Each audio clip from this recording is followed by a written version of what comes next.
Բարև ձեզ հարգելի հեռուստադիտողներ, բարև ձեզ սիրելի հյուրեր, Սարգիս Բուն TV եթերում սկսում ենք Բուն բանավեճի հերթական թողարկումը։ Ողջույն Աննա, ես հիշեցնեմ, որ Բուն բանավեճը դա մի հարթակ է, որտեղ մարդիկ ազատորեն արտահայտեն իրենց կարծիքը, բայց մեր հարթակը ունի իր կանոնները, որոնք հաջորդաբար մենք կներկայացնենք։ Մինչ այդ սիրելի հեռուստադիտողներ, հիշեցնեմ, որ այս մեր հարթակին կարող եք նաև դուք մասնակից դառնալ։ Դրա համար պետք է այցելել Բուն TV-ի սոցիալական հարթակներ, Facebook-ում եւ Instagram-ում, ծանոթանալ մեր հաջորդ շաբաթվա թեմային եւ գրել ձեր հարցերը։ Այո, շատ կարևոր է, որ դուք նույնպես մասնակցեք։ Այսօր մենք պատրաստվում ենք քննարկել հանրակրթության թեման, շատ կարևոր մի հարց, մի թեմա։ Մենք գիտենք, որ կառավարությունը շարունակաբար թարմացնում է կրթական ծրագրերը, վերանորոգում է դպրոցներ, բարձրացնում է ուսուցիչների աշխատավարձները, բայց կան նաև խնդիրներ։ Եվ խնդիրների մասին բարձրաձայնելիս ընդդիմախոսներն ասում են, որ բոլոր այդ բարեփոխումները ֆասադային բնույթ են կրում եւ իրականում բազում չլուծված հարցեր կան, իսկ նրանք, որոնք լուծվում են, այնքան էլ այնպես չեն լուծվում, ինչպես ներկայացվում են։ Այո, եկեք ներկայացնենք մեր հյուրերին, Աննա։ Սիրով մեր հյուրերն են Ազգային ժողովի կրթության, գիտության, մշակույթի, սպորտի եւ երիտասարդության հանձնաժողովի փոխնախագահ, պատգամավոր Տիկին Թագուհի Ղազարյանը, քաղաքացիական պայմանագիր խմբակցությունից,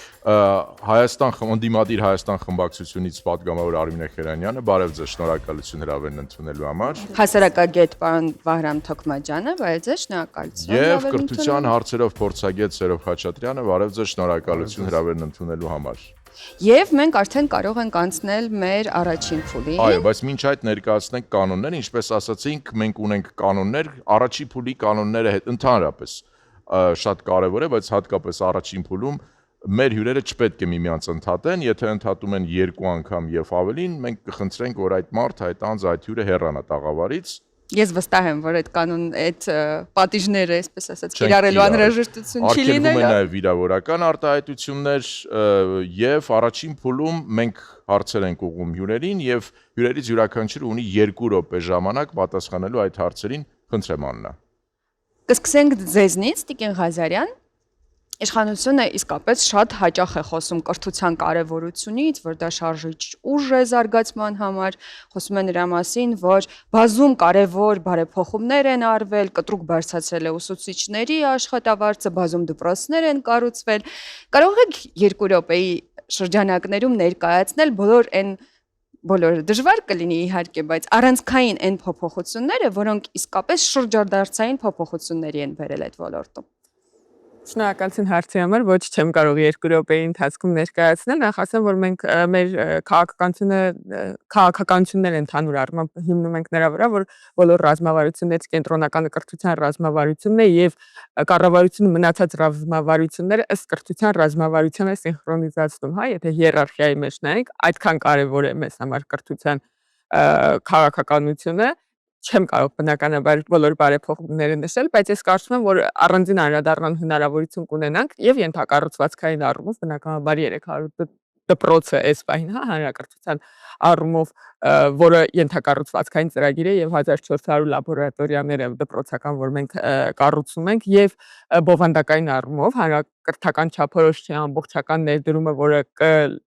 կներդրվի արդեն այս տարի, որովհետեւ ամբողջապես ներդրված չի, որը ցույց է տալիս, որ երեխաների կրթական ցուցանիշները բարելավում են եւ դրա համար բազմաթիվ հետազոտական տվյալներ ունենք եւ վիճակագրական հույս ունեմ առաջիկայում հնարավորություն կունենանք դրանց մասին առանձին խոսել եւ իհարկե դպրոցը սպասարկող անձնակազմի, այն է ուսուցիչների մասնագիտական որակավորման շարունակական բարձրացումը, որը փոխկապակցված է նաեւ ֆինանսավորման հետ։ Դրա համար մենք 2 տարբեր մեթոդներ ունենք, մեկը ատեստավորումն է շատ հայտնի, որը միայն մասնագիտական գիտելիքն է ստուգում եւ իհարկե տարակարգի հատվածը, որտեղ արդեն ուսուցչի մանկավարժական, մեթոդական այլ հմտություններ են ստուգում եւ այդ թվում նաեւ գիտական եւ մասնագիտական այլ մենթորական հմտություններ են ստուգում եւ ես ճիշտ ասած հայ ժամանակ տեսնում եւ այս 3 բաղադրիչներից գոյանում է կրթական այն միջավայրը, որտեղ մենք որի ուղղությամբ մենք բարեփոխումները տանում ենք, բայց նաև պետքա ընդունեմ ձեր նախորդ դիտարկումը, որ բազմաթիվ խնդիրներ դեռևս մնում են չլուծված։ Հարցն այն է, թե իմ կարծիքով հարցին կարելի է նայել այն տրամաբանությամբ, թե խնդիրները լուծվելով գնում են, թե խնդիրներ են առաջանում։ Կքննարկենք հենց։ Տիկին Ղերանյան, Տիկին Ղազարյանը կարծես կարևոր հարց բարձրացրեց, ասաց եկեք իհարկե խնդիրներ կան, բայց եկեք նայենք թե ժամանակի ընթացքում լուծվում են այդ խնդիրները, թե չէ, դպրոցները վերանորոգում ենք, ուսուցիչների աշխատավարձերը բարձրացնում ենք, կրթական ծրագրերը կարծես վերանայում ենք, ել ինչ անի կառավարությունը, ինչից եք դժգո, խնդրում եմ, կարող եք ներկայացնել հատկապես այն խնդիրները, որոնք ձեր կարծիքով կառավարության վատ աշխատանքի պատճառով չեն լուծվում կամ միգուցե ավելի են վատանում։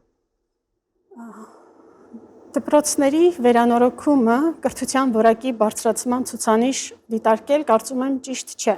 Կրթության որակը բարձրանում է ուսուցիչների որակյալ վերապատրաստման արդյունքում։ Կրթության որակը բարձրանում է դպրոցները ճիշտ բաղադրիչներով համալրելու արդյունքում։ Ցավոք սրտի ես որպես 18 տարիների դասավանդող ուսուցիչ չեմ նկատում դրական փոփոխություն։ Կարող եմ արձանագրել հակառակը։ Այս տարիների ընթացքում ամեն յուրաքանչյուր հաջորդ տարի աշակերտների որակը գնալով ավելի իջնում է։ Դրա ցուցանիշներ կարող ենք որպես արձանագրել աշակերտների անտարբերությունը կրթության նկատմամբ, քիչ տոկոսն է, որ իսկապես հետաքրքրված է կրթությամբ, մի զգալի մասը աշակերտների բացարձակ անհաղորդ է, անտարբեր է կրթությանը, ուսուցիչների գերծանրաբեռնվածությունը, աշխատավարձի բարձրացումը, ես մի քիչ թվային պատկերը լավ այս պահին չեմ հիշում, բայց մոտավորապես 15%-ն է ուսուցիչների 300,000 աշխատավարձի շեմը հաղթահարում, դա համատարած բարձրացում համարել այնքան էլ ճիշտ չէ, 15% ուսուցիչների մեծ մասը չէ ամեն դեպքում։ Որպես բացասական միտում կարող եմ արձանագրել նաև աշակերտների շրջանում տարածվող ագրեսիան մեկը մյուսի նկատմամբ։ Անտարբերությունը ոչ միայն կրթության նկատմամբ, այլև անտարբերությունը մարդկանց նկատմամբ, մեկը մյուսի նկատմամբ։ Դպրոցի դրական տեղաշարժը, կրթության որակի փոփոխությունը ոչ միայն ստացած գիտելիքով պետք է չափել, կարծում եմ, նաև թե նրանով, թե այդ դպրոցից ինչ որակի աշակերտ մարդիկ են դուրս գալիս։ Պարոն Թոքմաջյան, եթե չեմ սխալվում, տարբեր հասարակական նախաձեռնությունների շրջանակներում դուք հասարակական վերահսկողության եք ենթարկում բարեփոխումները հանրակրթական, մասնավորապես ուսուցիչների ատեստավորման հարցը, տնօրենների ընտրության, բարեփոխումների այլ բաղադրիչների։ Ինչպիսին են ձեր մոտեցումները, նաև հաշվի առնելով, որ մենք արդեն երկու կարծիք լսեցինք, որոնք ծայրահեղորեն տարբեր էին կարծես իրարից։ Հասարակական դիրքից ինչպիսի գնահատական կտաք։ Ես թերևս սկսեմ ձեր վերնագրից, շենք թե բովանդակություն, դրանք հակոտնյա չեն, ցավոք, ու չգիտեմ այդ ինչ է ձևակերպել, որովհետև միջավայրը կրթության կարևորագույն գործոններից մեկն է եւ ընդհանրապես չի հակադրվում բովանդակության հետ։ Գալով բուն հարցին, հանրային վերահսկողության հետ կապված եւ փորձագիտական գործունեության հետ, որ մենք հիմա ծավալում ենք։ Մենք ունենք զգալի փոփոխություններ եւ ես խուսափեմ ընդհանրապես որևէ ոլորտում օգտագործել բարեփոխում բառը, չգիտես ինչու մենք հայերենում ռեֆորմ բառը միշտ թարգմանում ենք որպես բարեփոխում, փոփոխություններ։ Բարեփոխում է թե չէ, դա կերևա վերջնարդյունքում։ Այսինքն եւ հատկապես կրթության մեջ, երբ որ կրթությունը այն ոլորտն է, որտեղ դու չես կարող 2 տարի հետո X գործողության արդյունքը տաս։ Դրա հետևանքները դու տեսնում ես 10, 20, 30, 40 տարիներ հետո։ Հիմա եթե մենք պատասխանենք այն հարցին, համեմատենք ինչ որ փուլի հետ, եթե կանք տնօրեններից վերջից կանք, այստեղ կարող եմ ասել, որ 90%-ով կրճատվել են կոռուպցիոն մեխանիզմները բարի ամենալայն իմաստով։ Այսինքն հովանավորչություն, ազգակցական խնամիական կապեր, փողի միջոցով տնօրեն դառնալ եւ այլն եւ այլն եւ այլն։ Աշխատում է մեխանիզմը թե չէ, դա ցույց կտա ժամանակը, բայց այն որ դա բերեց մարտահրավերների ու ցույց տվեց իրական պատկերը, որ կուտակվել էր վերջին 25-30, եթե կուզեք տարիների ընթացքում, դա շատ լավ լակմուս էր, հա։ Մյուս հանգամանքը կամավոր ատեստավորում։ Ես միշտ եմ ասել, ի սկզբանե եմ ասել, որ կամավոր ատեստավորման այս ձևաչափին, անգիրի ինստիտուտին դեմ եմ։ Ես կողմ եմ ատեստավորմանը, որովհետև պետությունը որպես պատվեր տվող կունենա գործիք, հա, դրա նկատմամբ։ բայց ոչ անգիրի ձևով։ Դա պիտի լինի անգիր, մեթոդ, եթե կուզեք համակցված։ Շնորհակալություն, պարոն Թոքմաջյան, պարոն Խաչատրյան, եթե չեմ սխալվում, դուք ձեր խոսքում հաճախ նշում եք, ասում եք, գիտեք, այլ սոցիալական անբարենպաստ միջավայրը նույնպես խնդիր է եւ լուրջ խնդիր եւ անկեղծ ասած մինչեւ այս հարցը չհաղթարվի, այս խնդիրը չլուծվի, մենք կրթության ոլորտում բարեփոխում կամ վերափոխում կամ փոփոխություն անելուց առաջ չենք գնա։ Մի տեսակ կարծես փակուղային իրավիճակի հետ գործ ունենք, թե սխալվում եմ, ինչ լուծում եք դուք առաջարկում, ինչ եք տեսնում։ Շատ լավ։ Տեսեք, ընդհանրապես մենք միշտ հարցնում ենք, թե ինչպիսի դպրոց է պետք այսօրվա հասարակությանը, բայց ես կարծում եմ, որ շատ ավելի ֆունդամենտալ հարց է, թե ինչպիսի հասարակություն է պետք այսօրվա դպրոցին։ Մի քանի օր առաջ մահացավ հայտնի փիլիսոփա Հաբերմասը, գերմանացի, որը հենց այս հարցերի մասին էր խոսում, այսինքն հանրային դիսկուրսը, հանրային քննարկումները, մասնակցայնությունը, ընդհանրապես փորձը ցույց է տալիս, որ դպրոցների զարգացումը մեծապես կախված է հասարակությունում տիրող մթնոլորտից։ Այսինքն, եթե մենք սկսենք մեր հասարակությունում տիրող միջավայրը բարելավել, արդյունքում դպրոցները կսկսեն դառնալ ավելի լավ։ Բայց այստեղ հավի ու ձվի պատմությունը չէ, որ պետք է նաև կրթական համակարգը նպաստի։ Սա չի նշանակում, որ կրթության ոլորտը պետք է սպասի մինչև հասարակությունը փոխվի։ Եթե խոսենք կառավարության քայլերի արդյունավետությունից, դուք կարող եք ինչ-որ չափանիշներ օգտագործել, ասել, օրինակ, այս պատճառով հետևաբար կառավարության քայլերը արդյունավետ չեն կամ արդյունավետ են։ Տեսեք, ես այսպիսի օրինակ բերեմ, որ կրթության համար շատ կարևոր է, կա այդպիսի արտահայտություն, կոչվում է իմացական բարեկեցություն։ Եվ իդեպ կապված է հենց բանավեճի հետ։ Իմացական բարեկեցության իմաստը այն է, թե տվյալ հասարակությունում ինչպես են մարդիկ իրար հետ խոսում, ինչպես են բանավիճում, ինչպես են հարցեր քննարկում, ինչպես են որոշումներ կայացնում։ Այս տեսանկյունից մեզ մոտ վիճակը աղետալի է, որովհետև խոսույթը վիրավորական, արհամարհական, հայհոյախառն, դիմացինին, այսպես ասած, ոչնչացնող, եւ այս պարագայում դուք ոնց կարող եք ունենալ լավ կրթություն։ Կրթությունը զարգանում է, երբ որ կա բարենպաստ հող։ Այդ հողը պետքա ստեղծել, որտեղ եթե դա չստեղծեք, ինչքան էլ փող դնեք, դա ծակ տակառ է լինելու։ Այդ փողերը, որ դրվում են, կորելու է։ Այո, շնորհակալություն, պարոն Խաչատրյան։ Աննա, մենք անցնում ենք հաջորդ փուլին, խնդրում եմ, կարող ես ներկայացնել հաջորդ փուլի կանոնները։ Իհարկե, սիրով։ Այս փուլում մեր մասնակիցները իրենք են հարց ուղղելու մեր մյուս մասնակիցներին, եւ քանի որ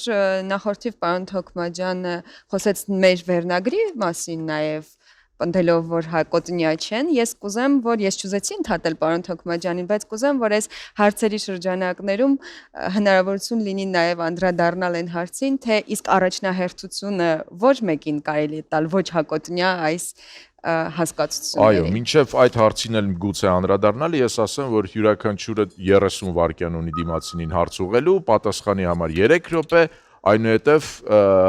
արձագանքելու համար 30 վայրկյան ժամանակ։ Խնդրեմ, ով է ցանկանում առաջին հարցը ուղղել։ Ես կարող եմ սկսել։ Խնդրեմ, Տիկին Ղազարյան։ Ես հարց ունեմ մեր ընդդիմադիր գործընկերոջը եւ քանի որ երկուսը քաղաքական գործիչներ են եւ հիմա նախընտրական շրջանում ու մեր ծրագրերով ենք հանդես գալիս, ես ուզում եմ այդ նախընտրական տրամաբանությամբ հարցը տալ։ Մի քանի օր առաջ ձեր գործընկերը Տիկին Քրիստինե Վարդանյանը պատմում էր, որ երբ որ դուք նորից գաք իշխանության, կրթության ոլորտում բարձրագույն կրթություն լինելու է անվճար եւ ուզում եմ հարցնել, թե ինչն է խանգարում մինչ այդ անվճար սարքել բարձրագույն կրթությունը, արդյոք այն 35 անշարժ շարժական գույքը 1.2 միլիարդ դրամը եւ 5 իրավաբանական անձում մասնակցությունը, որ ձեր կրթության նախարարը կուտակել է։ Բարի, շնորհակալ եմ հարցի համար։ Ուրեմն, ինչպես միշտ իշխանական թևը անդրադառնում է նախորդ տարիներին, կարծես թե այս 8 տարին իշխանությունը բանուգործ չի ունեցել միայն անդրադառնալու եւ արձագանքելու նրան, ինչ տեղի ունեցել նախորդող 28-29 տարիներին, մոռանալով, որ արդեն 35 տարի է, ինչ մենք ունենք նորանկախ Հայաստանի Հանրապետություն։ Ես փաստերով չեմ կարող ասել ինչն է խանգարել, ինչը չի խանգարել, իրականում, որովհետև նախ այդ ժամանակաշրջանում ինքս համապատասխան գործունեություն չեմ ծավալել, գուցե բավարար չափով էլ հետաքրքրություն չեմ ցուցաբերել դրանք բարձելու համար։ Այնպես որ պետք է ձեզ հիասթափեցնեմ ձեր այդ հարցին չունեմ այն պատասխանը, որ դուք ակնկալում եք ստանալ։ Տիկին Ղազարյան, բայց կարևորը ոչ թե անընդհատ հայացքը հետ ուղղելն է, այլ առաջ նայելը եւ կատարել քայլեր, որոնց արդյունքում մենք կունենանք ավելի առողջ հասարակություն, կունենանք հավասար հնարավորություններ բոլորի համար, կլինեն այնպիսի պայմաններ, որի պատճառով որևէ մեկը ստիպված չի լինի դուրս մնալու բարձրագույն կրթության ոլորտից։ Այդ ձեր սիրուն փաթեթավորած վերնագրերի տակ, որոնք ենթադրում են նաև դպրոցների փակում սահմանամերձ համայնքներում, այդ հաստատ չի լինի, որովհետև մենք շատ լավ գիտենք, որ բարձրագույն կրթության համակարգը ուղիղ հենվում է հենց հանրակրթության վրա, այնպես որ ցավում եմ, որ ձեզ հիասթափեցնում եմ ու ձեր հարցին հետ գնալով չեմ պատասխանում, այլ առաջ նայելով եմ պատասխանում, իսկ այն, ինչ որ նախատեսվում է նոր մեր նախընտրական ծրագրով, այն հնարավորությունները, որ մենք պատրաստվում ենք ընձեռելու մեր երիտասարդներին, ես հուսով եմ, որ մենք կունենանք հնարավորությունը դա իրականություն դարձնելու եւ հաջորդիվ դուք կարծում եմ դառնացած չեք հիշի իմ այս պատասխանը։ Տիկին Ղազարյան, ցանկանում եք արձագանքել։ Ես կարծում եմ, որ թե մեզ լսողներից շատերը, թե այստեղ ներկաներից շատերը բախտ կամ դժբախտություն ունեցել են այդ նախորդ տարիներին, որի մասին խոսում եմ, ստանալ որևէ մակարդակում կրթություն եւ երբ որ ասում եք ինչ ենք նախորդ տարիներից խոսում, դուք այդ նախորդը որպես հաջորդի առաջարկ եք ներկայացնում եւ ես կարծում եմ, որ մարդկանց այդ առաջարկը պետք է տրամաբանության մեջ տեղավորել այն գործունեության հետ, որ դուք իրականացրել եք, եթե ինձ հարցեր լինեն, սիրով կպատասխանեմ։ Շնորհակալություն, մենք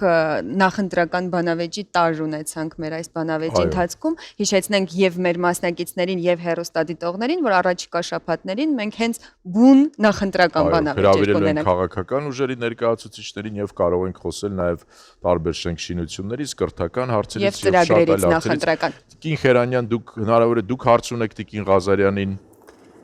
Դե քանի որ այսպես ստացվեց, ակամա հարցս հասցեագրում է Տիկին Ղազարյանին։ Մի քանի տարի առաջ մասնակցում էի ուսուցչական համաժողովի, որի անդամները Սփյուռքի ուսուցիչներ էին, հիմնականում բարեգործական հիմունքներով աշխատող Կիրակնորիա դպրոցների ուսուցիչներ էին։ Համաժողովին հրավիրված էր նաև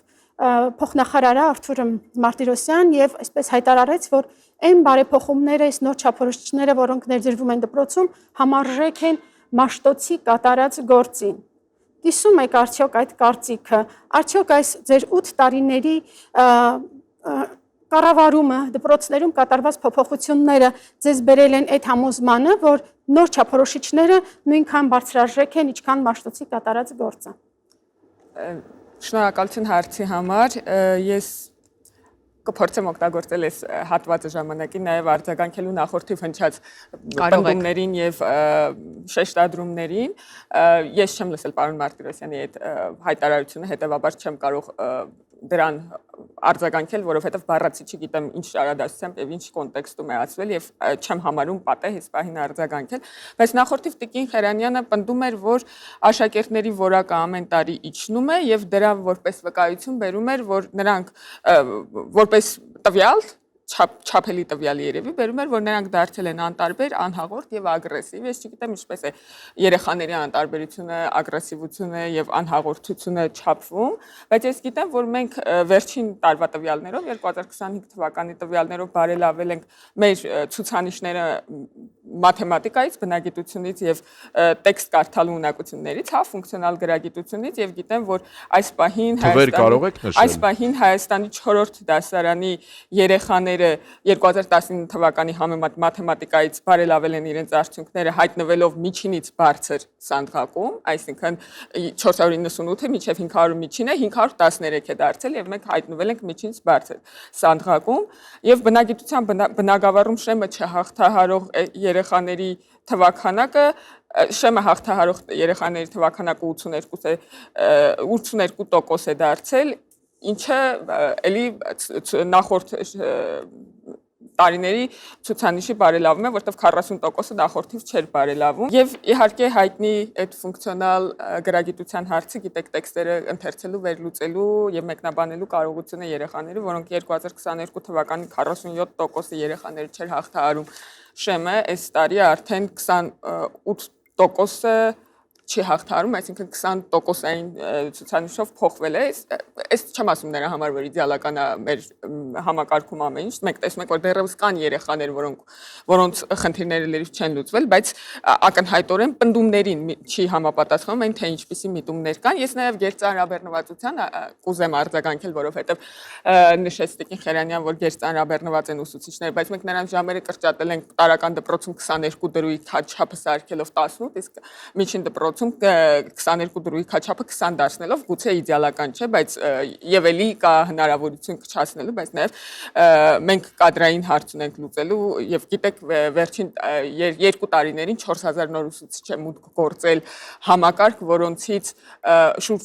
80%-ը 40 տարեկանից ցածր է, այսինքն ատեստավորման համակարգը գրավիչ է դարձել ուսուցիչների համար, ինչը նաեւ այդ աշխատավարձերի հետ կապված 15% ասես Տիկին Խերանյանը, որ աշխատավարձերը 300,000-ից բարձր են, դա սխալ պնդում է, յուրաքանչյուր երրորդ ուսուցիչ ատեստավորված է եւ ստանում է 300,000-ից բարձր աշխատավարձ։ Տիկին Խերանյան, դուք արձագանքի հնարավորություն ունեք 30 վայրկյանում։ Ես թվային պատկերին այսպես տոկոսներով չեմ կարող անդրադառնալ, որ ժամանակաշրջանում ինչ է եղել, ձեռքից տակ չունեմ, բայց մենք ունենք տեսանելի արդյունք, ես խոսում եմ տեսանելի արդյունքի, ոչ թե ուղղակի փաստագրված թվերի մասին։ Իսկ ինչ վերաբերում է ուսուցիչների բարձր աշխատավարձին, ես թվերն ասում եմ 25 թվի զեկույցի, կատարողականի զեկույցի հիման վրա, ուրեմն ուսուցիչների 300,000-ից ավել աշխատավարձ, ուսուցիչների 1/3-ը չի որ ստանում է, ուրիշ բան է, որ ատեստավորված է ուսուցիչների 1/3-ը, բայց այդ ատեստավորումը դեռ չի ենթադրում 300,000 գումարած ավել աշխատավարձ։ Շնորհակալություն, պարոն Թոքմաջյան, ձեր հերթն է հարց տալու։ Քանի որ ստեղ մի քիչ քաղաքականացվեց, եկեք ես մի հատ անկախ արբիտրի դերով անդրադառնամ նախորդ բանախոսների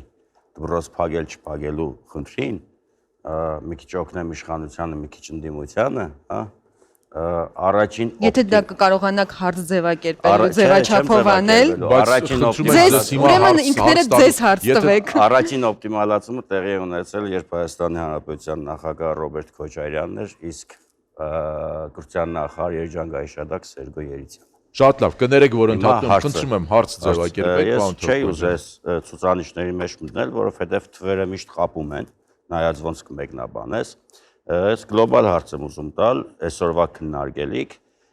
վերանալով այդ ցուցիչներից, տոկոսներ եւ այլն միջազգային գործիքակազմից։ Ես կուզեի մի հատ մենք մեր մեջ հասկանայինք։ Կրթության որակ ասելով մենք ինչ նկատի ունենք։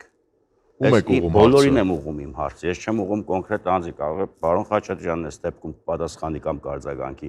բայց այդ հանրային ընկալման ցուցիչը որն է կրթության որակ ասելով։ Երբ որ մենք անընդհատ քննարկում ենք կրթության որակ, բայց լայն հանրային բանում չենք սահմանել, թե դա ինչ է։ Մեկի համար ակադեմիական գիտելիքն է, մեկի համար միջավայրն է, մյուսի համար մասնագիտական զարգացումն է, ինչն է այդ կրթության որակ ասածը, որ ակնկալում ենք։ Պարոն Խաչատրյան, կարձագանքեք այս հարցին։ Ես գիտեմ, որ նախկին իշխանությունները օրենքում ձևակերպում տվել են, ինչ է կրթության որակը, բաղկացած էր 5 բաղադրիչից, վերցված էր ՅՈՒՆԵՍԿՕ-ի թե ՅՈՒՆԻՍԵՖ-ի սահմանումներից մեկը եւ շատ այդպես ձևականացված մի բան, որի տակ հասկացվում են ենթակառուցվածքները, դպրոցների կառավարումը, դասավանդման որակը, ռեսուրսներ, այսպիսի մի քանի բաղադրիչներ, բայց ճիշտն ասած ես էլ առանձնապես չեմ սիրում կրթության որակ արտահայտությունը, որովհետև դա այն բառերից է, որ այդպես շատ պոպուլյար է եւ հաճախ օգտագործվում է մտքերը իրականությունը թաքցնելու, քողարկելու, լղոզելու նպատակով։ Ես ավելի կողմնակից եմ կոնկրետ ինչ որ ձևակերպումների մասին խոսել։ Կրթության որակը իհարկե շատ վերացական եւ հակասական հասկացություն է։ Այդ իմաստով ես համաձայն եմ, որ դա ուղղակի բառերի էկոնոմիա է։ Փոխանակ մի քանի տասնյակ բառեր ասենք, ասում ենք կրթության որակ, դրանով արդեն ոնց որ ինչ որ իրականություն ենք դրանով։ Բայց չէ որ մենք պետք է ունենանք ինչ որ չափանիշներ, ներդրումներ ենք կատարում, ուզում ենք հասարակությունը վերափոխենք, ինչ չափանիշներով պետք է շարժվենք։ Տեսեք, այդ չափանիշները շատ պարզ են։ Առաջինը ենթակառուցվածքն էր, այսինքն առաջի հերթին կրթության հարցը պահանջում է որոշակի ենթակառուցվածքներ, պահանջում է բովանդակություն, այսինքն ուսումնական ծրագրեր, չափորոշիչներ, դասագրքեր, պահանջում է կառավարման մեխանիզմներ, ինչպես են կառավարվում դպրոցները, պահանջում է մարդկային ռեսուրս, այսինքն ուսուցիչները, ինչպես են դասավանդվում։ Սա է, ես այսքանով կսահմանափակեի։ Շնորհակալություն, դուք արձագանքի հնարավորություն ունեք, պարոն Չէ, Թոքմաջյան։ արձագանքն հենց այդ սահմանումն է, որ այո կան միջազգային չափանիշներ եւ այլն, ես ուզում եի որ դրանից վերանանք, այսինքն ավելի շատ մենք խոսենք հանրության միջին վիճակագրական հայաստանցու մասին, այս հանրակրթությունը Հայաստանի Հանրապետության երևի ամենաշատ շահառուներ ունեցող ոլորտներից մեկն է, ոչ ամենաշատ շահառու ունեցող, բայց ամենաշատ շահառուներից ունեցողներից մեկն է, այսինքն այն միջին վիճակագրական, եթե կուզեք կրթության բաց ունեցող ծնողի տեսանկյունից, որ իր սովորողին ուղարկում է դպրոց եւ ինչ է ակնկալում, ինչ որակի մասին ենք խոսում մենք։ Չափանիշներ մենք միշտ կարող ենք ասել սիրուն, պուպուշ, գնահատման մոդելներ եւ այլն եւ այլն եւ այլն։ Շնորհակալություն եւ պարոն Խաչատրյան։ Այս պարոն Թոքմաջյանին հարց տամ, հա։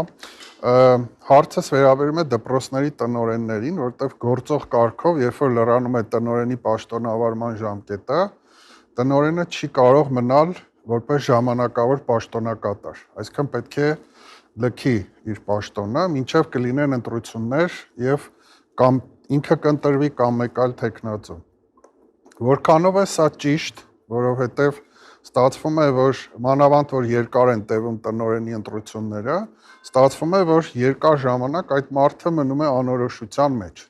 Այն դեպքում, երբ որ առաջիկայում ընտրություններ են, կառավարությունը հրաժարական է տալու եւ դառնալու է ժամանակավոր պաշտոնակատար։ Եթե կառավարությանը կարելի է, ինչու տնօրենին չի կարելի։ Պարոն Թոքմաջյան, ինչու տնօրենին չի կարելի։ Ես կառավարության եւ տնօրենների գործառույթները չէի փոխկապակցի, մեկ երկրորդ կարգի հեղինակը ես չեմ, բայց քանի որ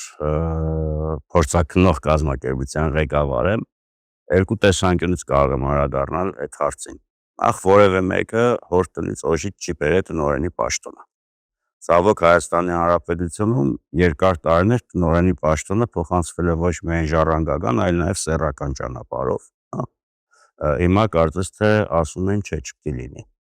Ով ասեց, որ այն մարդը, որ X հաստատությունը ղեկավարել է 10 տարի, եթե այդպես գնանք նաև նախկին սահմանադրությանը, որով նախագահ իրավունք չուներ 2 ժամկետ լիներ։ Մենք ունենք դպրոցներ, որոնց տնօրենները մոռացել են մեռնեն ամենայն հարգանքով, 89 թվականից տնօրեն են, ասենք։ Ու հիմա որ թողնես, էլի կլինեն տնօրեն։ Չնայած որ լճացիում մնացել են նույն տեղում։ Դրույթը ենթադրում եմ, հավասար մրցակցային պայմաններ ապահովելու համար է, բայց շատ դեպքերում այո, դա ֆիկտիվ բնույթ է կրում, որովհետև Երևան քաղաքում կա դպրոց, որը ես գիտեմ, երբ որ նախկին տնօրենը, որի ծրագիրը արդեն 6-րդ անգամ չի անցնում, չնայած ինքը երկրորդ տարին անցմեջ մարտի 8-ին կոլեկտիվին հավաքում է, թե այս անգամ ծրագիրս անցնելու է դառնալու եմ տնօրեն, նշում են, հələ չի լքում իր կաբինետը։ Այս բանն էլ կա։ Հիմա ենթադրենք, երեք ստացել ենք նույն գյուղից, ինչը գովելի է, 3 հավակնորդի ծրագիր։ Կարդում ես ծրագիրը ակնհայտ է, որ մեկը նախկին տնօրենն է, որը 15 տարի ղեկավարել է, այն երկուսը նոր մարդիկ են, ցուցանիշների կեսը սխալ են տվել, կեսը խաբել են, կեսը հնարել, կեսը հնարել, այսինքն օրենք են խախտել։ Հիմա պարզ է, որ ստեղ գալիս է առաջ մարդու աշխատանքային իրավունքի խնդիրը։ Բայց շատ դեպքերում այդ նույն տնօրենները կամ նախկին տնօրենները, որոնք որ չեն անցնում այս փորձաքննությունը կամ վերջում հարցազրույցը, չգիտես ինչու իրենց չիներից ցածր են համարում գնալ ու դասավանդելը։ Այսինքն բավարարություն է դառնում կոմոդ, որ այդ մարդը ծնվել է կնունքին քաշել է տնօրեն, բանին, ատամ հատիկին քաշել է տնօրեն։ Այդպես չպետք է լինի։ Այսինքն բայց պետք է լինի կներեք, կարծես մենք կառավարություն ունենք, վերահսկող մարմիններ ունենք։ Ինչը։ Այսինքն ով պետք է հետևի, որ այդպես չլինի։ Չէ, հիմա կա կարգ, նշանակում է ԺՊ, դա կարող է լինի փոխտնօրենը, դա կարող է լինի այլ հաստատությունից ինչ որ մեկը, հա, գոյություն ունեն կոնկրետ չափանիշներ, թե ով կարող է լինել տնօրենի ԺՊ։ Հիմա այստեղ խնդիրը վերաբերվում է, որ նախկին տնօրենը այդ պահին ԺՊ չի դառնում։ ԺՊ չի։ Չնայած որ շատերը փորձում են իրենց աբաբագրել, մինչև այդ բան են անում, հաստիկների հետ խաղում են, որ ինչ որ փուլ հաստիկ զբաղեցնեն եւ այլն եւ այլն։ Հիմա հարցը վերաբերում է այն բանին, թե այդ մարդը չունի կանխատեսելիություն այդ փուլի հետ կապված։ Այդ թող այդ մարդը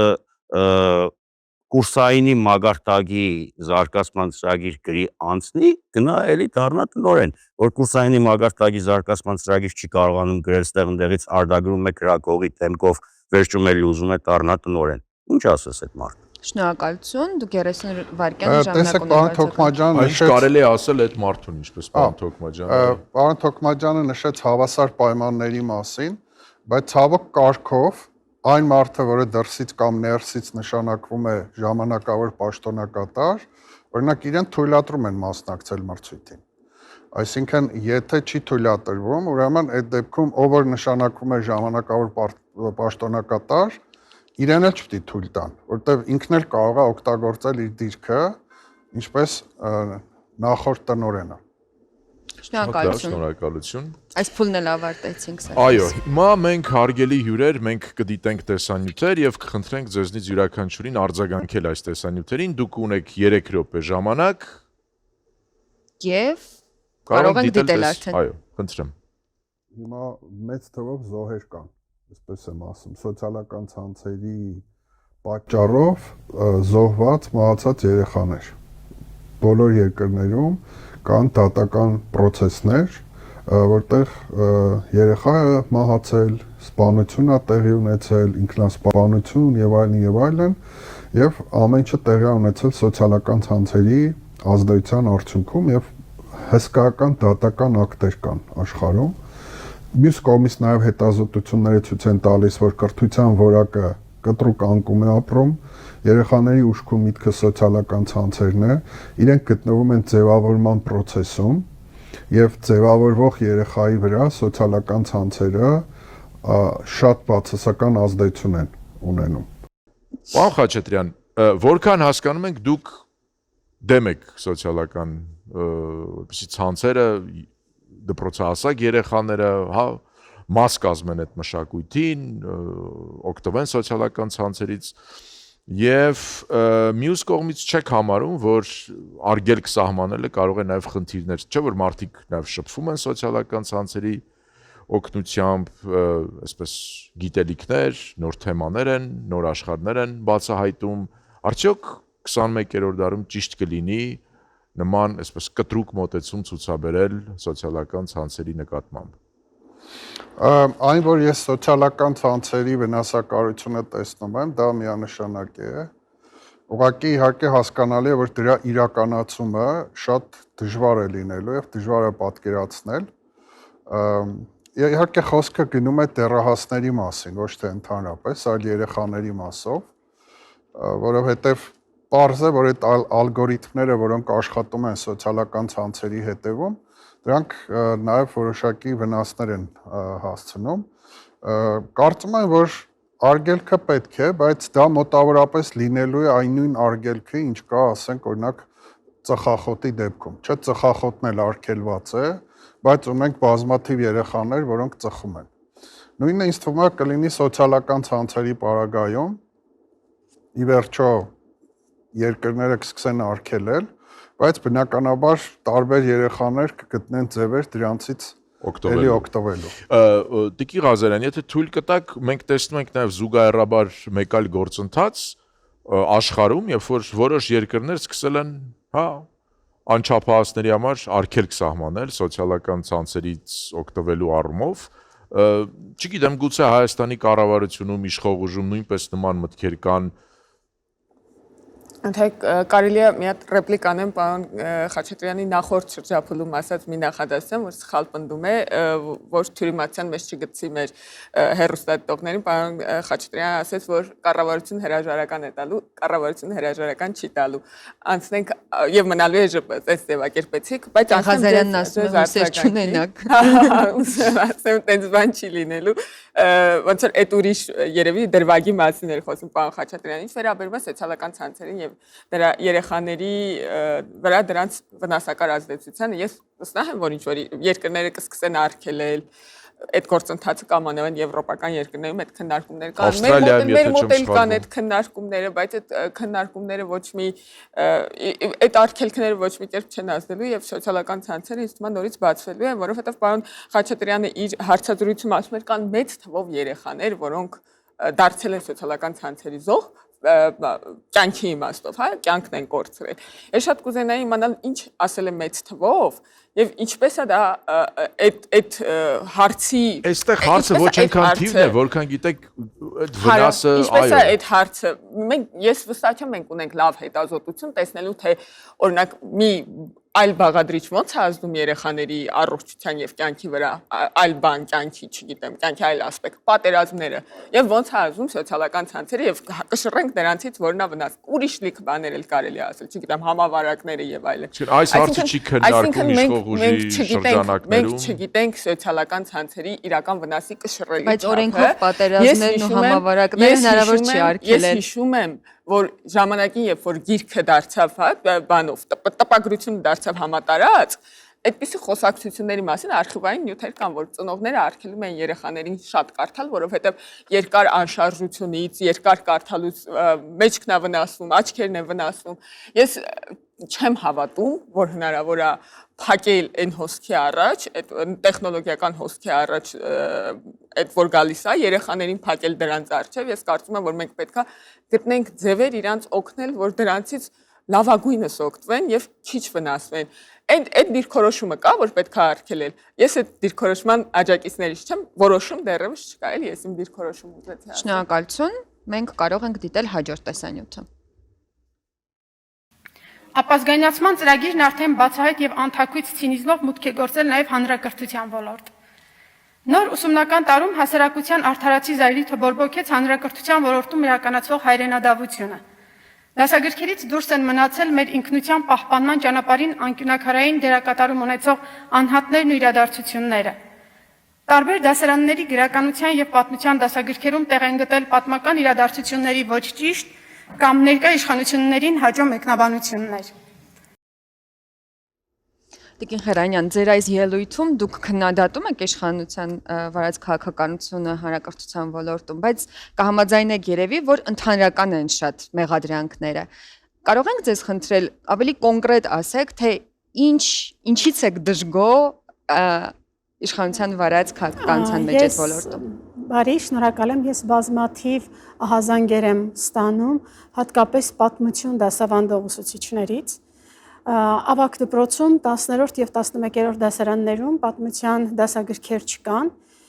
ինչ որ մոդուլներ կան, որոնք հաճախ չեն համապատասխանում ծրագրին։ Դրանց որակը, դրանցում ընդգրկված նյութի ժամանակագրական հաջորդականությունը, պատմությունից պատմությունը կտրելը, պատմությունը ոչ վերլուծական, հա զուտ այսպես փաստերի տարափ ներկայացնելը։ Իսկ ինչ նկատի ունեք որակ ասելով, նորից գալիս ենք այդ հարցին, ոչ միայն կրթության, այլ նաև դասագրքի որակի մասին։ Ուրեմն ես ինքս որոշ հատվածներ կարդացել եմ, դրանք շատ հեռու է հայերեն տեքստեր համարելուց, հա։ Տպավորություն է, թե գրված է արհեստական բանականության միջոցով կամ պարզապես copy-paste արված տեքստեր են դրանք։ Իհարկե այդ որոշ հատվածների եմ այդպես ծանոթ եւ կարծիքս ձևավորվել է ոչ միայն այդ հատվածները կարդալով, նաև իհարկե հիմքը նաև հատվածները կարդալն է անմիջապես, նաև ուսուցիչների ահազանգը լսելով։ 11-րդ դասարանում նյութը շատ ծավալուն է, որտեղ բովանդակային առումով կարևորագույն իրադարձություններին անդրադարձ չկա, փոխարենը կա ինչ որ ժամանակագրություններ, ինչ որ կերպարների անուններ, թագավորությունների, թագավորական դինաստիաների պատմություններն առանձին անցնում են 10-րդ դասարանում, արանքի իրադարձությունները արանքներում գտնվող անցնում են 11-րդ դասարանում։ Այսինքն պատմությունը ներկայացված է այնպես, որ փաստը կա, պատմությունը կա, բայց դրա վերլուծությունը, դրա տվող արժեքային համակարգը չկա։ Շնորհակալություն Տիկին Խերանյան, պարոն Թոքմաջյան, որպես պատմաբան նաև, արդյոք պետք է որ դասագրքերը նաև վերլուծությունը տան, թե փաստերն ու իրադարձությունները փոխանցելը աշակերտներին նաև հնարավորություն է տալիս սեփական նախաձեռնությամբ վերլուծությունների դաշտ բացել։ Անկեղծ ասած, ես չգիտեմ Տիկին Խերանյանը ինչ իմաստն է խոսում, որպես այդ դասագրքերին անհիշելի ժամանակներից քննադատող մարդ առնվազն 2008 թվականից։ Ես չեմ հիշում, որ դուք օրինակ ելույթ ունեցած լինեք, որ դասագրքերում չի եղել նորագույն փուլից մարտի 1։ Չեմ հիշում։ Ես ունեցել եմ հարավոր ելույթներ, իմ պահանջով փոխվել են դասագրքեր, եթե կուզեք։ Այն ինչ դուք նկարագրում եք, դա կոչվում է պատմության պոզիտիվիստական շարադրանք։ 1998 թվականից, երբ որ երջանկայիշադակ պրոֆեսոր Բարխուդարյանը, Հարությունյանը դատարեցին գրել դասագրքեր, որոնք շատ հաճելի դասագրքեր էին, հետագայում դասագրքերից մեկն է, որ Պապկեն Հարությունյանը քրիստոնեության տվյալ կապված աստղանիշ էր դրել, Մայրաթորի կողմից արգելվեց, թե ինչ գործ ուներ Մայրաթորը դասագրքերը, չգիտեմ, առաջ եկավ մի պատմագիտական դպրոց, որը պատմության դասագրքերը գրում էր թիվ, անուն, փաստ տվյալներով, որևէ վերլուծություն տեղ չկար։ Եթե հիմա ինչ-որ բան գրեն վերլուծական, ես գիտեմ այդ կլասիկի ասած բոլոլաները, որոնք որ դասագրքերի շուրջ անդադ լինում են, հիմա դատական գործեր կան 9-րդ դասարանի հեղինակների կողմից եւ այլն։ Հիմա եթե գրեին հեղինակները սեփական կարծիքը, պատմությունն են ձև բան է, որ կողքից պետք է ասեին, այ տեսեք, ուղղորդում են իրենց կարծիքի։ Օրինակ ես հակված եմ կարծելու, որ ավագ դպրոցում 10-11-12-րդ դասարանում չպետք է լինեն պատմության դասագրքեր։ Պետք է լինեն ընդհանրապես հասարակագիտության բլոկի դասագրքեր։ Պետք է լինեն թղթապանակներ կամ պանակներ, ինչպես կուզեք, որոնք որ ներկայացնեն տարբեր տեսակետներ։ Խոսքը 21-րդ դարի մասին է, ես հասկանում եմ, որ մեր ուսուցիչները հիմա կարող են նստադափել, որովհետև հենց որ դասագրք չի լինում, այդ օգնականը չի լինում, իրենք դժվարանում են, բայց շատ հեշտ է կազմել ինքնուրույն այդ ծրագիրը, հարմարեցնելով չափորոշիչներին եւ որոշակիորեն շեղվելով չափորոշիչներից։ Հենց հիմա ես միքսել եմ 3 առարկա, պատմություն, հասարակություն եւ տեխնոլոգիայի պատմություն, կան որ դասավանդում եմ սպეციფიկ մասնագիտացված մի հատ քոլեջում, սպասում եմ հաստատմանը, դա կարելի է անել, եթե ջանք ու ժամանակ ես տրամադրում ծրա վրա։ Այդ պարտադիր չի ինձ համար, այդ դասագրքի հեղինակն ուզում է լինի Էդիկ Մինասյանը, թե մեր օրերում նժդե, հա, Հովսեփյանը, այո, ով ինչ պիտի գրի, որ ես իմ սովորողին այդ սովորեցնեմ կամ իմ սովորողը առաջնորդվի դրա մտքով։ Սովորողն ունի ընտրության ազատություն, սովորողն ունի բաց տիրույթներ, հասարակագիտական մտքի դասավանդողի խնդիրն է օգնել սովորողին կասկածել, առողջ կասկածել եւ օգտվել կողմնակի աղբյուրներից զարգացնելով վերլուծական միտքը։ Շնորհակալություն եւ մենք դիտենք մեր հաջորդ վիդեո նյութը։ Մեր կրթական համակարգում մեզ ինչ չեն սովորեցրել հարցեր տալ։ Մեր կրթական համակարգում մեզ չեն սովորեցրել կասկածել եւ այն ամենացավալին բուհում մեզ չեն սովորեցրել մեթոդ։ Մեզ ի վերուստ ասել են, որ սա պիտի լինի այսցև, որովհետև որոշված է այսցև, եւ դու եթե այլ ընտրանքային կարծիք ես ասում, ուրեմն վերջ, իզգո ես։ Պարոն Թոքմաջյան, շատ սինխրոն ստացվեց մեր վիդեո նյութի։ Ես շարունակեցի ինքս։ Այո, շատ կարևոր մտքի անդրադարձակ քննադատական մտածողություն, այլընտրանքային կարծիք ասել, չկարչել դասագրքում գրվածին, եւ մենք խոսում էինք նաեւ ուսուցիչների շրջանում վերապատրաստումների մասին, ինչու ուրեմն դեռևս ունենք բողոքները ուսուցիչներից, որոնց մատուցվում են դասագրքեր, որոնք ավելի շատ դաշտ են տալիս այդ վերլուծական մտքի համար։ Տեսեք, մենք ես հասկանում եմ նաև ինչի մասին էին խոսում, այն աղմուկը, որ բարձրացավ Մաշտոցի նկարի հետ կապված, հա, Այբենարանից։ Ստեղ մի հատ պատմություն եմ ուզում պատմել շատ կարճ։ Տարիներ առաջ Գյումրի գնացի, իմ թաղի երեխեքից մեկը եկավ, ինձ ասեց, գիտես, 10-ից մարդը մեռել է, հա։ Ասի, բա դու ինչ իմացար, ասեց, նկարը սենյակում կախած է։ Ասես ուր են հասես մարդիկ 10-ի մարդը մեռել է, նկարն ինչ են սենյակում կախես, 7 տարեկան երեխեքին դեպրեսիայի մեջ են գցել։ Էլ այդ երեխեքդ գնացի դպրոց մտա սենյակ, տեսնեմ Մաշտոցի նկարն է կախած, հա։ 7 տարեկան երեխան այդ խառնել էր 10-ի մարդը դրա մոտ այդ ասոցիացիաներ առաջացել։ Հիմա Մաշտոցը դիլինի սովորողի պապիկը, սիրելի պապիկը։ Սովորողը շփվի Մաշտոցի հետ։ Այո, Մաշտոցը հայոց պատմության մեծագույն հեղափոխության հեղինակն է, մեծագույն։ Դա մեր պատմության առաջին ու վերջին հաջողված պետական տենդերն է, եթե կուզեք։ Եվ բարեփոխումը։ Եվ բարեփոխումը, եթե կուզեք։ Հիմա, երբ որ մենք սկսում ենք պատմությունը, հասարակագիտական միտքը, այլ զուգահեռ դիսցիպլինները սակրալացնել, մենք զրկում ենք սովորողին մտածելու տարածությունից։ Հիմա տեսեք, քաղաքականացնեմ իմ խոսքը, թե ընդդիմության, թե իշխանության թիրախ է այսօր, կամ թոշակառուներն են սոցիալական բանից ելնելով, կամ այն սերունդը 20-25 տարեկան, որը որ չունի քաղաքական եւ սոցիալական հիշողություն։ Մենք այս 4-ս ստեղ իշխանության ու ընդդիմության քաղաքական թիրախում չենք, որովհետեւ լավ թե վատ մենք ունենք քաղաքական եւ սոցիալական հիշողություն, այսինքն հիշում ենք նախկին բոլոր իշխանություններին, ապրում ենք այս իշխանության օրոք Եվ թոշակ չենք ստանում։ Թոշակ չենք ստանում դեռ եւ լավ թե վատ ունենք վերլուծական միտք, որը Էլի եմ ասում, ինձ բուհը չի տվել, ես Երևանի պետական համալսարանում կռիվ եմ արել, որ բանում մագիստրատուրա երկրորդ կուրս ազգագրություն գնամ դաշնային պրակտիկայի, հա։ Հիմա ինչն է ինձ ուրախացնում, մեր երեխեքի օրինակ ուսումնական ճամփորդությունները, որը ոչ թե բան է, օշական քյաբաբ ուտելու է, բալիկ ճանելես հաբգիտնեկեր, հա։ Եզոջանել ես բուդը մնաց, այդ չի կարելի, այդ շնամություն է սերնդի նկատմամբ, այլ ունի իր մեջ ուսումնական բաղադրիչ, մենք այս չենք կոտրել մինչև վերջ։ Ինձ ուրախացնում է, որ 12, 13, 14 տարեկան, 15 տարեկան սովորողը թեկուզ սխալ, բայց կարող է քո հետ մտնի բանավեճի, դա քո պատկերացնում է իր սխալի մասին,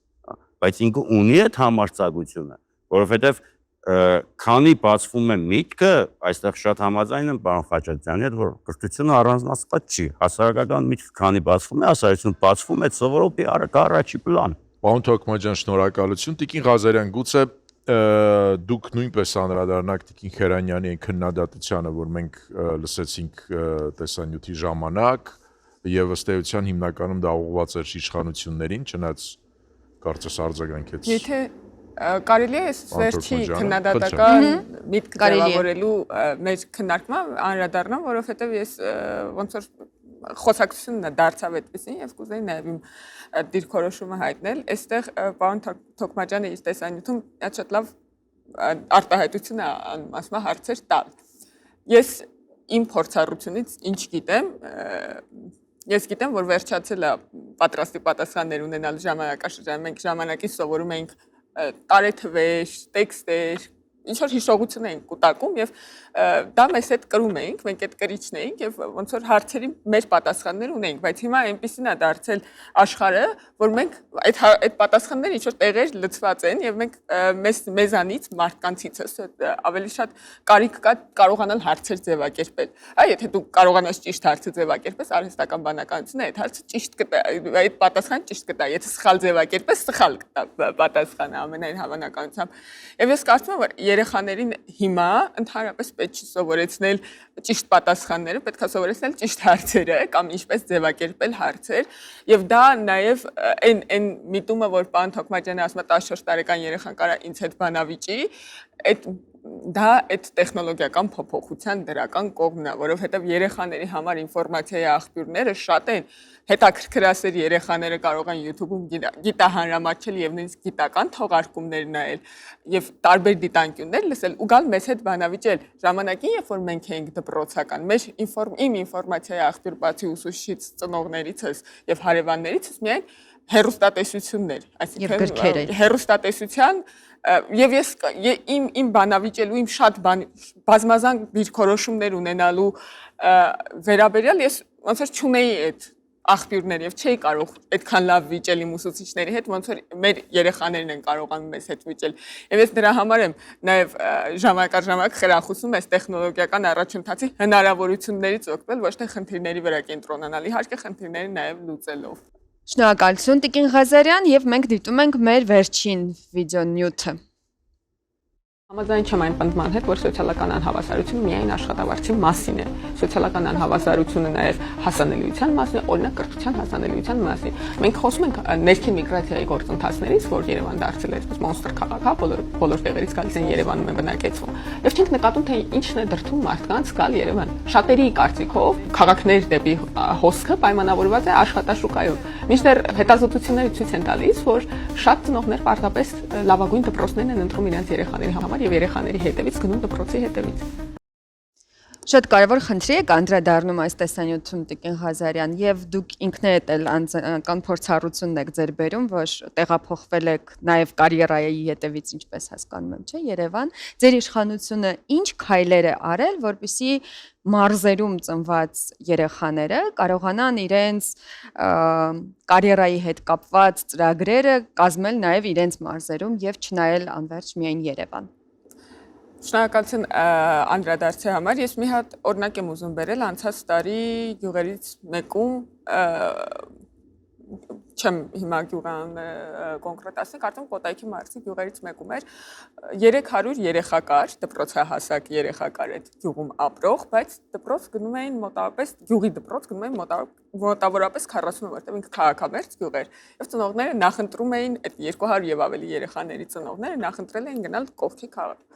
քաղաքի գյուղ տանել երեխաներին։ Սա ենթադրում է, որ ժամանակի ընթացքում այդ փոքր են երեխաների դեռևս հնարավոր է որ նաեւ Եվ հաճախ լինում է այդպես, որ երեխաների հետևից, կրթության հետևից, հարմարավետության հետևից գնան երեխաների հետևից ընտանիքները տեղափոխվեն քաղաքներ, իսկ հետո նաև Երևանը, հա, Երևանի Եվ զուգահեռ նաև քննադատություն կա ձեր իշխանության հանդեպ, որ այդպիսի փոքր դպրոցներում նաև գյուղերում նաև դպրոցներ են փակվում։ Ես այդ քննադատությունը հիշում եմ եւ գիտեք, եթե չեմ սխալվում, օրերս էր կամ նույնիսկ 3 առավոտյան կառավարության նիստով մենք վերսկսեցինք օրինակ 16 միլիոնի բնակարանաշինության ծրագիրը, որտեղ մենք խրախուսում ենք բնակարաններ, տներ կառուցել են գյուղերում, որտեղ կառուցվում են դպրոցներ։ Ես մեր կրթական քաղաքականությունը անջատված չէ սոցիալական եւ մնացած քաղաքականություններից։ Մենք փորձում ենք այդ ենթակառուցվածքները, կրթության, առողջապահության հասանելիությունը համատեղել, ենթակառուցվածքները ստեղծել միևնույն միջավայրում Եվ սահմանամերձ կամ փոքր դպրոցների տրամաբանությամբ մենք գնում ենք կրթահամալիրների տրամաբանությամբ։ Այո, կարող են լինել դրվագներ, որ դպրոցները խոշորանան, հատկապես հեռավոր եւ փոքրաթիվ Այդ դրվագները այնքան շատ են, ինչքան որ ներկայացվում է քննադատությունների մեջ։ Այդ ֆինանսավորման տարբերությունը, այդ ես գիտեմ այդ հայտարարությունները, որ իբրև թե մի քանի 100 դպրոցի մասին է խոսում, բայց դա ընդհանրապես ֆինանսավորման ձևի տարբերությունն է եղել թվերի միջև, որը սխալ է մեկնաբանվել, չեմ ուզում էլի այս հարթակը որպես fake news-ի հետ մասին խոսակցություն կառուցել, բայց կարող են լինելու են խոշորացված դպրոցներ, լինելու են կրթահամալիրներ, որտեղ երեխաները գնալու են, տրամադրվելու են տրանսպորտներ, պատրաստվելու են ճանապարհներ, դա լինելու է դանդաղ եւ երկարատև գործընթաց, այսինքն այդ որ ասում են, հեսա եկան մի 100 հատ դպրոց են փակում կամ մի 200 հատ, դա ճիշտ չի։ Իմ մի վիճակագրական տվյալ եմ ուզում բերել, որ լավ պատկերացնեք ինչի մասին է խոսքը։ Եթե Երևանի դպրոցներում երեխաների վրա նախարարություն, պետությունը, պետբյուջեն մենք բոլորս ծախսում ենք մոտավորապես 300-350 հազար դրամ տարեկան, որոշ մարզերում, օրինակ Գեղարքունիքի մարզի որոշ դպրոցներում, մենք մի երեխայի վրա ծախսում ենք մոտավորապես տարեկան 20 միլիոն դրամ։ Ես վստահ եմ, որ այդ 20 միլիոն, այդ երեխան չգիտի, որ ինքը այդքան փող է ծախսում, այդ 20 միլիոնը վերցնենք տանք այդ երեխային, հաստատ ավելի լավ կրթական արդյունք կունենա, քան այն ինչ որ մենք հիմա անում ենք, եւ ես կարծում եմ պետք է ավելի արդյունավետացնել ծախսերը այդ իմաստով։ Շատ լավ, մենք անցնում ենք հաջորդ փուլին։ Այս փուլում մենք կընթերցենք հեռուստադիտողների հարցերը, որոնք նրանք ուղղել են ձեզ հարգելի հյուրեր, Բուն TV սոցիալական հարթակների օգնությամբ։ Խնդրեմ ցուցադրեք էկրանին առաջին հարցը։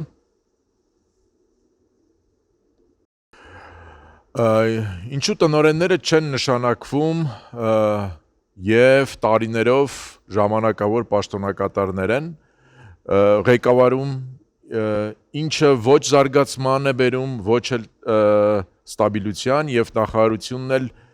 իր ուզած մարդուն է պահում որպես տնօրեն, թերևս Տիկին Ղազարյան, ձեզ խնդրենք արձագանքել այս հարցին։ Ես կարծում եմ, այս հարցում ավելի լավ կարձագանքի պարոն Թոքմաջյան, որովհետև նաև ինքը այդ հանձնաժողովը, որը տնօրենների զարգացման ծրագիր, ես գիտեմ ընդհանուր սխեման ինչպես է տեղի ունենում, ես ուզում եմ ասել, որ մենք կոմպրոմիսի չենք ուզում գնալ եւ չենք պատրաստվում գնալ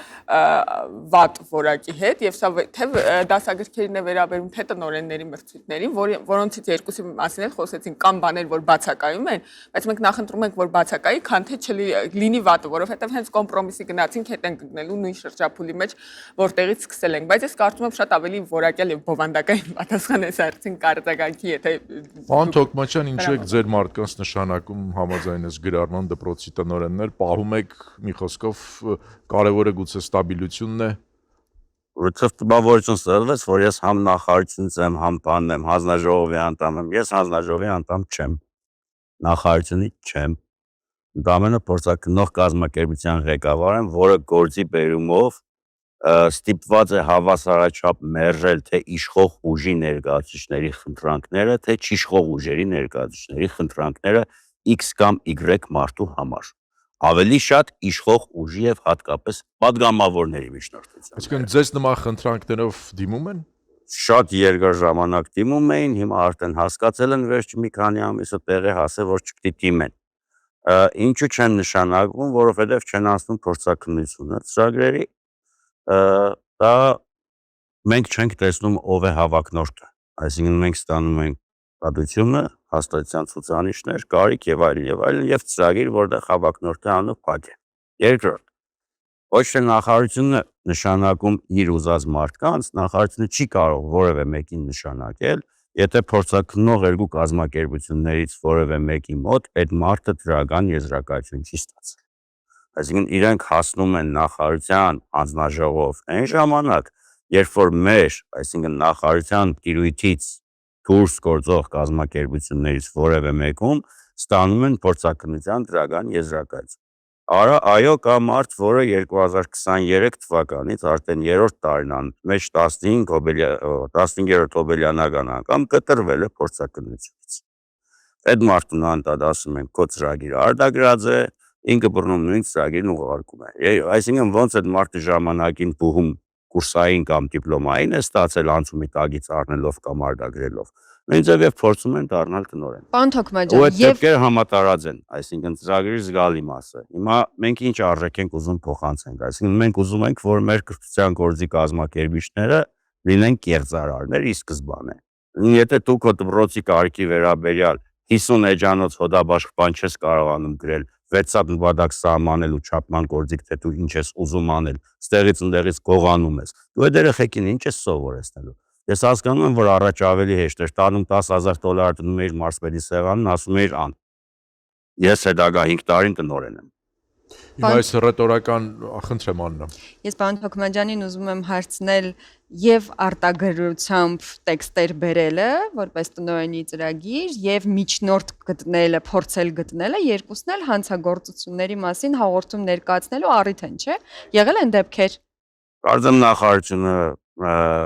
ունի այդ նախադեպ, երբ որ հատկապես այդ ծրագիր գրողների հետ կապված ապօրինի ձեռնարկատիրական գործունեության հետ կապված դիմել է պատկան մարմիններին, բայց Եվ այդ մեկ հոգուն, ով բոլորի համար հանրապետությունում գրում մի է։ հոգի չի, ամեն մարզ իր գրողն ունի։ Չարլեզուներն ասում են, որ օրինակ Տիգին Ղազարյանից մարզի գրողը իր հարգանի տունը վերջացրեց վերջերս։ Չարլեզուներն են ասում, դա իմ խնդիրը չի, դա արդեն իշխանության բարձելու խնդիրն է, բայց հաշվի առնելով մեր իրավապահ համակարգի հանցագործության մասին հաղորդման առիթ։ բանը գիտելիքները եւ ունակությունները եւ կարողությունների մագարտակը, երբ որ օրինակ ընդրական հանցագործություններից մեկի ժամանակ քննիչ ինձնից էր զանգել հոդվածը հասնում, ես էի թելադրում, թե ինչ հոդվածով պիտի գործարուցի, չեմ կարծում, թե կրթության ոլորտում առանձնապես իրենք շահագրգիռ են կամ հակված են կամ ունակ են կամ այդ ծավալը հերիքում է ինչ որ բաներով զբաղվելու։ Նախ ստեղ պետք է պրոֆեսիոնալիզմը լինի։ Մենք ի սկզբանե ես ինքս ասել եմ, որ ինչ կոչում եք, օպերատիվ եք կոչում, ինչ եք կոչում, այս գործընթացը սկսելուց առաջ ինձ դրեք օպերատիվի տակ, որ ես լինեմ մաքուր ու ուղիղ այս process-ում։ Հիմա թե մնացածը ում գիտելիքն ինչ կան է հերիքում դա անելու, չանելու եւ ինչ կանի, դա իրավապահ համակարգի խնդիրն է, որտեղ ցավոք այսօր էլ առանձնապես բան չի փոխվում։ Շնորհակալություն պարոն Թոքմաջյան եւ մենք կարող ենք կարդալ հաջորդ հարցը։ Խնդրեմ Աննա։ Մեր հեռուստադիտողը հետաքրքրվում է նոր դասագրքերից, հարցնում է նոր դասագրքերի հետ կապված շատ աղմուկներ եղան, հատկապես պատմության դասագրքերի հետ կապված, Այբուբենից Մեսրոպ Մաշտոցի նկարը հանեցին, եկեղեցու պատմություն առարկան հանեցին, այս բոլորը նոր տեսակի ապազգային քաղաքացի դաստիարակելու համար է արվում, հատուկ ծրագիր է, քանի որ այս թեմաների մի մասին քննարկման ընթացքում արդեն անդրադարձել ենք Տիկին Խերանյան եւ քանի որ այս պնդումների մի մասը նաև շատ հաճախ լսում ենք նաև խորհրդարանական ընդդիմության տարբեր ելույթներում, հարցազրույցներում։ Ես կուզեմ դուք այս հարցին անդրադառնալիս խոսեք նաև նրա մասին, թե իսկ ինչ ասել է ապազգային քաղաքացի եւ ինչ ծրագիր կարող է լինել նման քաղաքացի դաստիարակելու համար։ Ուրեմն անցյալից կտրված հիշողություն ունեցող քաղաքացիները Չորրորդ հանրապետության համար շատ ավելի այսպես ցանկալի հուսալի կերպարներ կլինեն։ Ազգային ինքնությունից կտրված քաղաքացի ձևավորելը ցավոք սրտի ես էլի գալիս եմ դրան այսօրվա իշխանությունների ուղիղ նպատակն է։ Մենք չունենք հիշողություն, չունենք վրեժի հարց, չունենք պահանջատիրություն։ Ուղղակի սպառողի պահանջատիրության մասն է խոսքը։ Ցեղասպանության հիշողության, ցեղասպանությունը ճանաչելու եւ ընդունելու։ Այսինքն չունենք այդ ոչ մի բանը։ Մենք ձևավորում ենք քաղաքական այդ ծրագրերը ակնկալում եք նաեւ դասագրքերում տեսնել։ Ուրեմն ես կարծում եմ, որ դասագրքերի փոփոխությունը միտված է դրան։ Ստեղծել, ձևավորել, մի սերունդ, որը նախորդի, նախկինի, անցյալի հետ այդ կապը չի ունենալու, որը ցավով չի նայելու մեր անցյալին, մեր պատմությանը, որը ուղղակի սպառողի հոգեբանությամբ շարունակելու է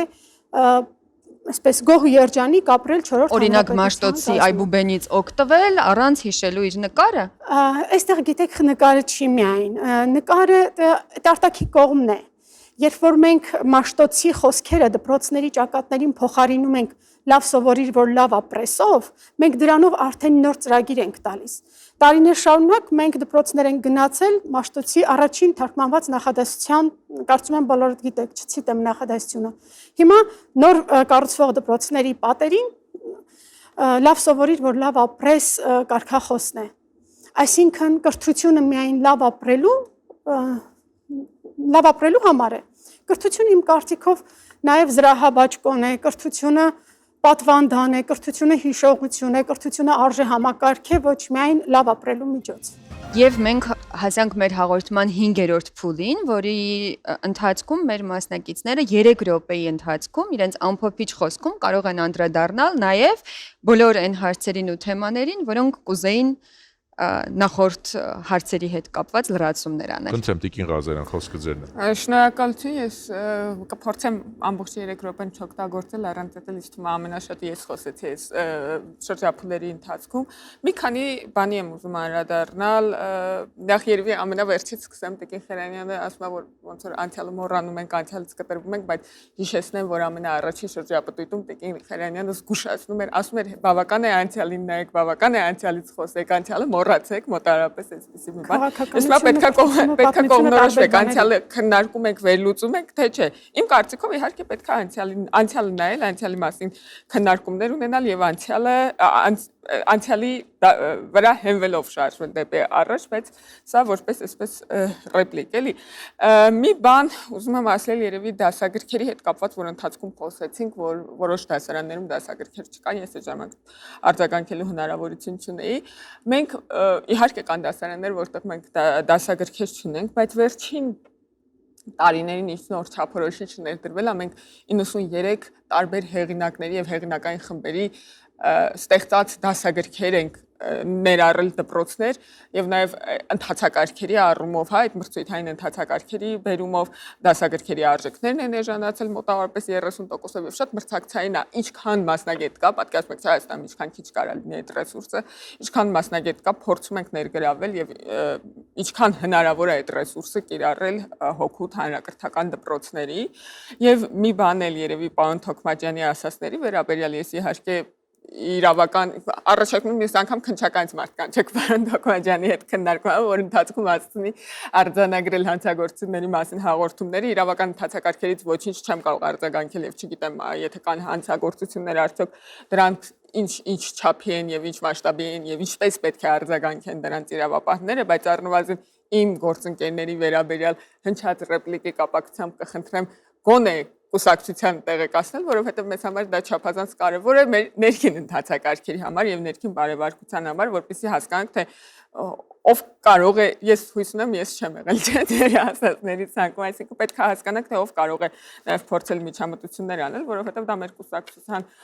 համբավի հետ կապված կարող է վնասակար բաներ տպավորություններ թողնել, մեզ համար դա չափազանց կարևոր է, քննարկումից հետո ասեք։ Չարագուշակ կերպով լռում է, բայց իրեն խոսք կտանք, հուսանք ի վերջո կասի 3 հարկանի տունը ձեր մարզումով էր կառուցում, բայց մինչև պարոն Թոքմաջյանին փոխանցելը խնդրեմ պարոն Խաչատրյան։ Ես անդրադառնամ մի քանի վիճակագրական տվյալների, որոնց Տիկին Ղազարյանը նշեց եւ նախարարության պաշտոնյաներն էլ պարզապես բարբերաբար անդրադառնում են, բայց որոշակի ճշգրտումներ անեմ, հա, Տիկին Ղազարյանը եւ նախարարության պաշտոնյաները բարբերաբար նշում են, որ Հայաստանի դպրոցականները բարելավել են մաթեմատիկայի արդյունքները 4-րդ դասարանում։ Այո, դա ճիշտ է, բայց ցավոք չի նշվում, որ բնագիտությունից հետընթաց ունենք։ Եթե ուշադիր եղաք, Տիկին Ղազարյանը նշեց, որ ներքին շեմա հաղթահարողների թիվն է բարձրացել, բայց բնագիտության ընդհանուր ցուցանիշով Հայաստանը 9 կետով նահանջել է եւ 58 երկրների մեջ հայտնվել է 46-րդ Որ ժամանակահատվածի 2023 թվականին է անցկացվել, արդյունքները հրապարակվել են 24-ին։ Մյուսը նշվեց, որ դպրոց է մտել 4000 ուսուցիչ, եթե նկատել եք, միշտ ասվում է, թե քանի ուսուցիչ է դպրոց մտել, բայց չի նշվում, իսկ քանիսն են դուրս եկել, որովհետև դպրոց մտնող ուսուցիչների թիվը իմաստ է ստանում, երբ որ նշում եք, թե իսկ քանիսն են դուրս եկել։ Եվ այս իմաստով, ասեմ, այս 4000 թիվը ինչպես է գոյանում, սա գոյանում է այն պատճառով, որ օրինակ մեծ թվով ուսուցիչներ միջին մասնագիտական կրթությամբ 100-ավոր դուրս են թողնվել դպրոցից, մինչև 100 աշակերտ ունեցող դպրոցներին տրվել է արտոնություն, ինչի արդյունքով ավելի մեծ դպրոցում աշխատող ուսուցիչները դուրս են եկել, գնացել ընդունվել են փոքր դպրոց, որովհետև փոքր դպրոցում աշխատելով 12 ժամ մոտարապես, ինքը ստանում է նույն գումարը, ինչ մեծ գումար, ինչ ստանում էր մեծ դպրոցում, հա, այստեղ էլ եւ չմոռանանք Արցախցի ուսուցիչների գործոնը, 1500 ուսուցիչ է եկել Արցախից եւ պարզ է, որ դպրոց մտնող ուսուցիչների թիվը պետք է մեծանար։ Իհարկե, այստեղ որոշ դեր խաղացել է կամավոր ատեստացիան, բայց կարծում եմ, որ այս շատ կարևոր է, որ օբյեկտիվ խոսենք, հա, Կան թվեր ինչքան են դուրս եկել, դուք չասեցիք այդ ընդհանուր թիվը, 4000 հոգի մուտք է գործել, ինչքան է դուրս եկել, կա այդ թիվը։ Չկա այդ թիվը, բնականաբար նախարարությունն է տիրապետում, բայց կա մասնակի, այսինքն կա այն ձևով, որ օրինակի համար, ասենք, քանի ուսուցիչ է անցել թոշակի, միջին մասնագիտությամբ կրթությամբ քանի ուսուցիչ է դուրս մնացել, այս թվերը կա։ Դասագրքերի մասով ասեմ, որ գնի էժանացումը վատ է, որովհետև դա բերել է հոնորարների պակասի, ինչից դժգոհում են հեղինակները։ Շնորհակալություն, պարոն Խաչատրյան։ Տիկին Խերանյան, ձեր հերթն է, դուք 3 րոպե ժամանակ ունեք ամփոփիչ խոսքի համար։ Ուրեմն շարունակեմ նախորդ թիվ հնչեցրած միտքս, հա, պատմական հիշողության ջնջումը, շատ ցավում եմ, որ մեր անցյալի պատմության տեղ-տեղ հերոսական, տեղ-տեղ ողբերգական դրվագները եւ զուգահեռ է անցկացում այդ դրվագների եւ ասենք նախորդ իշխանության վարած քաղաքականության միջև կարծում եմ դրանք նույն հարթության մեջ դնելը բնավ ճիշտ չէր այս պարագայում։ Հաջորդիվ, ինչպես արդեն ասացի, կրթությունը ու ճիշտ կրթությունը, ազգային կրթությունը մեզ համար զսպաշապիկ է, դա մեր հաղթաթղթերից մեկը պետք է լինի։ Մենք որպես փոքր ժողովուրդ եւ շատ մեծ ռեսուրսներ չունեցող պետություն, լավագույն ռեսուրսը հա մեզ համար մեր անհատներն են, մեր աշակերտներն են, մեր մարդիկ են։ եւ խոսել այն մասին, որ մեկ երեխայի համար 20 միլիոն ենք տալիս, այդ շատ գումարներ ենք ծախսում, իհարկե օպտիմալ ծախսեր անելը շատ ճիշտ է, բայց կրթությունը այնտեղն է, որտեղ կարծում եմ խնայողությունները բնավ տեղին չեն։ Ինչ վերաբերում է ցուցանիշների բարձրացմանը, օլիմպիադաների հանրակրթությունային ոլորտն է, որ խոսենք անընդհատ խոսելու նյութեր լինելու են, խնդիրները բնականաբար, եթե աշխատանք է կատարվում, խնդիրներն են լինելու։ Խոսքս այն մասին է, որ մենք օլիմպիադաներում ցուցանիշներ ենք այսպես արձանագրում, ես էլի վերջին զեկույցից եմ ասում, միջազգային օլիմպիադայի 91 մեդալ, շատ լավ է, բայց ցավոք պետք է արձանագրենք, որ այդ մեդալների մի զգալի մասը եւ մեծ մասը հանրակրթական դպրոցներից չեն, պետական հանրակրթական դպրոցներից չեն։ Այդ հաջողությունը, այդ ցուցանիշները ապահովում են մասնավոր դպրոցների աշակերտները։ Այսինքն կրթության որակ պիտի ասեմ, չնայած իմ գործընկերները կարծես թե դրան դեմ էին այդ տերմինին, բայց միևնույն է, կրթության որակը նաև չափում ենք մեր ունեցած ձեռքբերումներով։ Իսկ այդ ձեռքբերումները ցավոք սրտի պետք է արձանագրեն, որ համատարած չեն։ Մասնավոր օղակի ձեռքբերումը լավ կլիներ, եթե տարածվեր նաև մնացած պետական հանրակրթական դպրոցների վրա։ Անհապաչափությունը գյուղական համայնքների դպրոցների եւ Երևանի դպրոցների միջև սարսափելի է։ Անդրադառնամ նաև այն մտքին, որ կենտրոնանում են Երևանում, ճիշտ է, բարձրագույն կրթության թեման չէ այսօր, բայց բարձրագույն կրթության եւ գիտության մասին նոր օրենքը եւս նպաստելու է, որ գյուղերից հոսքը դեպի Երևան մեծանա, որովհետև կատարված փոփոխությամբ այնտեղ մի շարք մարզային բարձրագույն ուսումնական հաստատություններ գտնվելու են փակվելու շեմին։ Այսինքն, ինչքան էլ մենք այսօր խոսում ենք համաչափ զարգացման մասին, միևնույնն է, համենայն դեպս գործող իշխանության քայլերը համաչափ զարգացման կրթությունը չեն տանում։ Շնորհակալություն Տիկին Խերանյան։ Պարոն Թոքմաջյան, խնդրեմ Բանից կամ վերջից կամ 3 հարկանի շենքից, եթե կարելի է։ ասվել է սովորական բանը փոքր հասարակությունների վարկագիծը, ինչ են փոքր հասարակությունները դժվար հաղթարում կոռուպցիան, որովհետև բոլորին ճանաչում են, այստեղ խոսքը մենակ փող տալու մասին չի, այստեղ խոսքը նաև այդ անձնական միջնորդությունն է, սեղանի շուրջ նստելն է, փորձերն են եւ այլն։ Ասվել է եւ ասեցի արդեն, վերջին մի տարին գոնե չեն փորձում։ Հիմա գանք հեշտով փորձենք անդրադառնալ 3 րոպեում, սկսեմ իշխանությունից, հա, Տիկին Խերանյանի միտքը շարունակելով, սովորի որ լավ ապրես։ Ես այդ կարկախոսներին դեմ եմ, որովհետև դրանից նեոբոլշևիզմի հոտ է գալիս։ Հատկապես երբ դպրոցների պատերին փորձում են դակել իշխող ուժի առաջնորդի արտահայտած մտքերը լայվի կամ կառավարության նիստի ժամանակ։ Այո, դա չպետք է լինի։ Դրանից դպրոցների պատերին պիտի կարկախոսներ չլինեն։ Սովորողը ինքը որոշի կամ համայնքը ինքը որոշի, թե ինչ պիտի անի։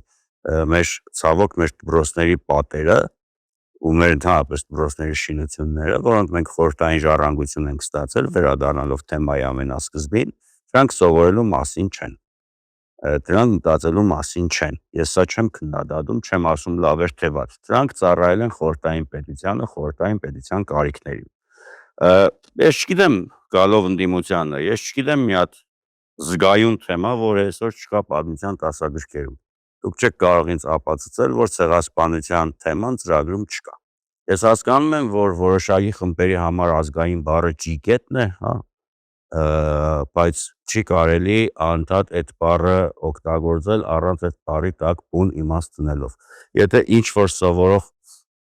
չգիտի ավարայրի ճակատամարտի 66,000 պայմանական զոհերին անուն առանուն կամ ինչ որ քաղաքացի, դա չի նշանակում, որ ինքը ապազգային է։ Եվ Հայաստանի Հանրապետությունում չի կարող լինել որևէ իշխանություն,